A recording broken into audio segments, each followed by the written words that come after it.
नमस्कार मैत्रिणींनो, शुभ संध्याकाळ. तर आता मी इथे आहे ना, मस्त अशा आवळ्याची एक रेसिपी तुमच्यासोबत शेअर करते. तर सोमवारच्या बाजारातून आवळे आणले होते.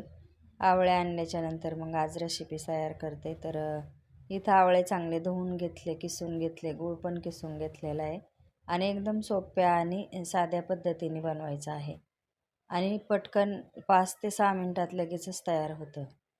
तर इथं मी घेतलेली थोडीशी विलायची पावडर वगैरे, गूळ घेतला आहे आणि पाव किलोला अर्धा किलो मी गूळ वापरलेला आहे.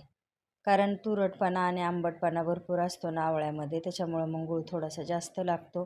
चांगलं परतून घ्यायचं, एकत्र 5 मिनटं झाकण ठेवायचं आणि त्याच्यामध्ये दालचिनी वगैरे टाकायची थोडीशी, परत विलायची टाकायची, सूट बडीशेप सगळी विलायचीची पावडर ती पण टाकून घेतली आणि गूळ टाकून घेतलेला आहे. तर गुळाचं प्रमाण तर तुम्हाला सांगितलं मी आणि मस्त 5 मिनटं शिजवून द्यायचं, थोडंसं मीठ टाकायचं.